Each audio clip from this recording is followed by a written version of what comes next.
दोस्तों नमस्कार। आज बात करेंगे एक बिल्कुल नई प्रॉब्लम की, जो हमारे अपने द्वारा ही पैदा की गई है और एक मॉडर्न लाइफ की एक प्रॉब्लम है। मैं डॉक्टर भल्ला आपके सामने इस लेटेस्ट प्रॉब्लम के बारे में जिक्र करूंगा। तो बात करते हैं शर्मा जी की, जो कि एक बैंक में मैनेजर हैं और सुबह उठते हैं तो एक कप चाय अपनी वाइफ के साथ पीते हैं, उसके बाद आधा घंटा घूम के आते हैं, फिर जल्दी जल्दी तैयार होते हैं और बैंक पहुंचते हैं। बैंक से वापस आते 6-7 बज जाते हैं, ठीक से टायर्ड होते हैं। आकर थोड़ी देर टीवी देखा, खाना खाया, बच्चों से बात करी, वाइफ से बात की, तो थोड़ा मोबाइल पर बात करी एक दो लोगों से और एक गहरी नींद में सो गए और अगला दिन फिर शुरू हो गया। तो यही शर्मा जी रिटायर हो जाते हैं। सडनली लाइफ में थोड़ा सा गैप आ जाता है, थोड़ा लेयर का समय बढ़ जाता है, थोड़ी लोनलीनेस फील होने लग जाती है। अपने बैंक के या ऑफिस के एम्प्लॉय छूट जाते हैं और थोड़ा थोड़ा मन उदास रहने लग जाता है।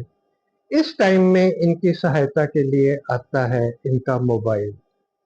मोबाइल की दुनिया में कुछ देर के लिए ये अपने आप को भूल जाते हैं और मोबाइल एक इनके लिए बहुत बड़ा सहारा बन जाता है। तो धीरे धीरे मोबाइल जो है 2-3-4 घंटे से बढ़कर दिन में इनका 6-7 घंटे का टाइम यूज करने लग जाता है। बिना मोबाइल के इनको काफी परेशानी फील होती है और बहुत सा समय इनका मोबाइल में बीतता है। तो ये प्रॉब्लम एक खाली शर्मा जी की नहीं, ये बहुत से घरों की प्रॉब्लम है, जहाँ पर ऐसे बुजुर्ग हैं जो कि अब मोबाइल को थोड़ा एडिक्टेड हो चुके हैं। वो मोबाइल में ज़्यादा से ज़्यादा समय बिताते हैं। शायद मोबाइल अनअवॉइडेबल है, ऐसा तो नहीं है कि मोबाइल के बिना हम लोग रह सकते हैं या कोई रह सकता है। तो कैसे पता चले कि कब मैं मोबाइल हमारे लिए थोड़ा ज़रूरत से ज़्यादा हो गया है और कब ये ठीक है। तो कुछ फ़ायदे भी होते हैं मोबाइल के, जैसे रिटायरमेंट हुई, थोड़ा टाइम पास हुआ, थोड़ा कोई जो इनकी हॉबी थी, हॉबी के बारे में पूरी इन्फॉर्मेशन मिल जाती है। कोई चीज़, हर बंदे का कुछ ऐसा अरमान होता है कि जब उसको कुछ खाली टाइम मिलेगा तो वो ये काम करेगा, तो उसके बारे में यूट्यूब से आपको पूरी इन्फॉर्मेशन, आप वो चीज़ कर सकते हो। अपने दोस्तों मित्रों से जो चाहे वो आपसे काफ़ी दूर हो गए हैं, आप कनेक्टेड रह सकते हो, लेटेस्ट इन्फॉर्मेशन आपको मिलती है, न्यूज़ मिलती हैं, तो कोई इसके बिना रहने का कोई सवाल ही नहीं पैदा होता। लेकिन जब मोबाइल का यूज़ एक हद को क्रॉस कर जाता है तो इसकी बहुत डेफिनेट प्रॉब्लम्स होती हैं। ऐसी स्टडीज की गई, ऐसी रिसर्च करी गई, लोगों को कंपेयर किया गया, ऐसे लोगों का जिनका मोबाइल का यूज़ थोड़ा कम है और ऐसे लोग जिनका मोबाइल का यूज़ काफ़ी ज़्यादा है। तो ऐसा पाया गया कि जो मोबाइल का यूज़ कम करते हैं वो लोग ज़्यादा स्वस्थ हैं, ज़्यादा हेल्दी हैं एज कंपेयर टू दोज जो मोबाइल का यूज़ एक एडिक्टिंग की हद तक करते हैं।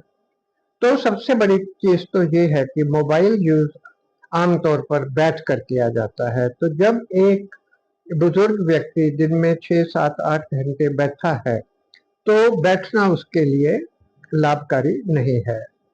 तो उसकी जॉइंट्स की प्रॉब्लम बढ़ जाएगी। अगर वो थोड़ा हल्का सा डायबिटिक था तो उसका डायबिटीज बढ़ जाएगा, अगर उसका बीपी था तो वो बीपी बढ़ जाएगा।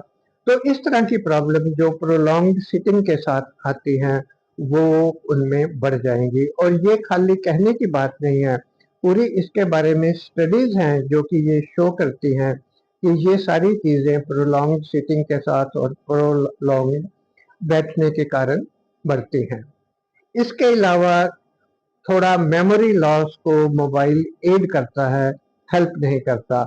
हर चीज़ का हम मोबाइल पे अलार्म लगाते हैं, हर चीज़ का हम मोबाइल के ऊपर नोटिफिकेशन लगाते हैं और जो हम अपनी मेमोरी को बिल्कुल यूज़ नहीं करते हैं और धीरे धीरे ये होता है कि ये हमारी मेमोरी कम होती जाती है। मोबाइल का यूज आंखों के लिए भी काफी हार्मफुल हो जाता है। कैटरेक्ट जैसी प्रॉब्लम्स जल्दी हो जाती हैं, और इसके अलावा आंखों में वाटरिंग, आंखों में इरिटेशन, और ये सारी प्रॉब्लम्स जो हैं मोबाइल के यूज के साथ, एक्सेसिव यूज के साथ एसोसिएटेड हो जाती हैं। और एक नया वर्ड प्रचलन में आया है। फ्रैंकली मैंने आपसे 2-3 साल पहले तक ये वर्ड नहीं सुना था, and that word is phubbing. Phubbing, तो फबिंग का मीनिंग है कि हम अपने मोबाइल के लिए लोगों को इग्नोर करते हैं। उनकी वाइफ आके, हमारी वाइफ आके हमसे कोई बात कहती है, हम मोबाइल से सिर उठाए बिना हूँ हाँ कर देते हैं। वो इग्नोर्ड फील करती है, वो उठकर चली जाती है। या हमें कोई काम कहा जाता है जो कि हम मोबाइल देखते हुए एक हामी भर देते हैं, उसके बाद हम टोटली उसको भूल जाते हैं।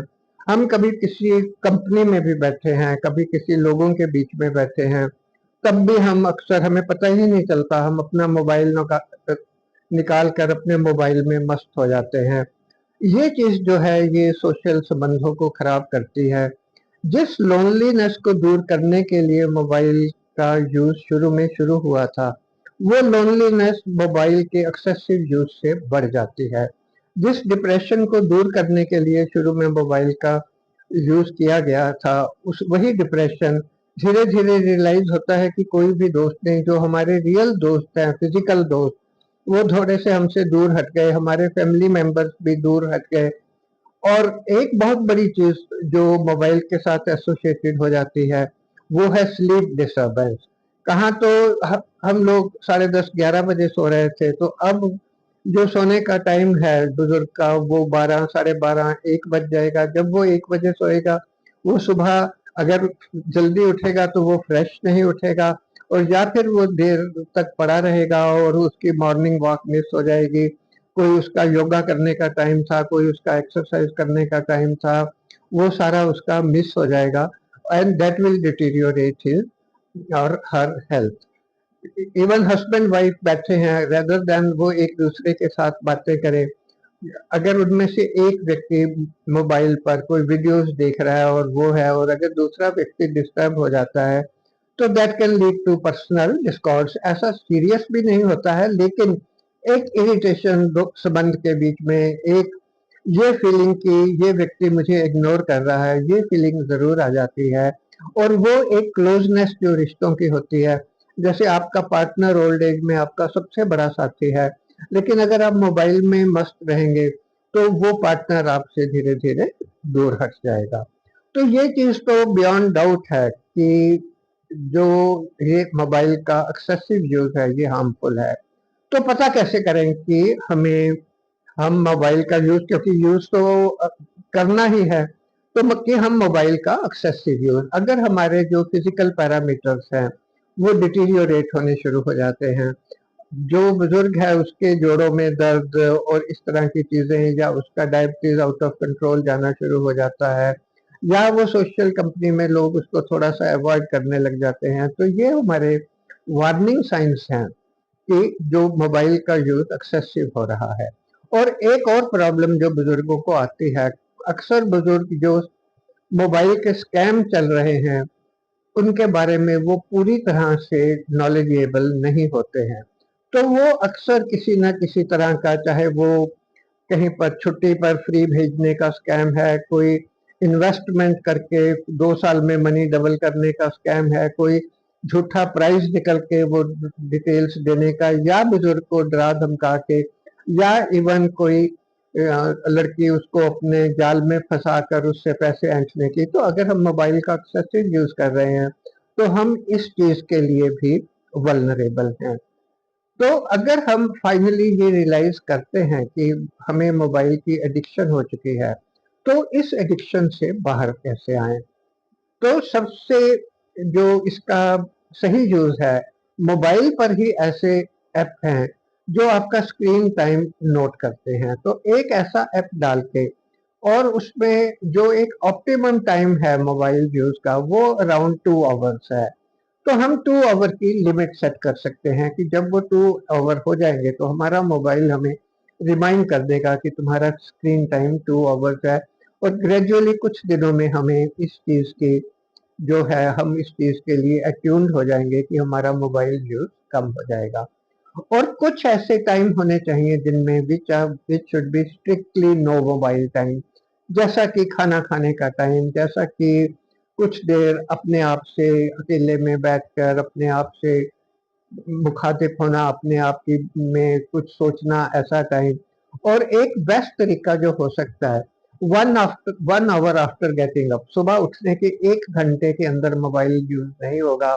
जब हम अपना सारे काम करके ब्रश करके थोड़ी प्रेयर करके फ्री हो जाएंगे, उसके बाद भी मोबाइल यूज करेंगे। और सोने के टाइम एक फिक्स करके उससे 1 घंटा पहले मोबाइल का यूज नहीं होगा। तो हमें इस तरह की कुछ चीजें करनी पड़ेंगी जिससे कि हम अपने सीनियर टाइम में, अपने बुढ़ापे में भी स्वस्थ रह सके। इस तरह की वीडियो के साथ मैं आपको मिलता रहूंगा जिसमें सटीक इंफॉर्मेशन होगी।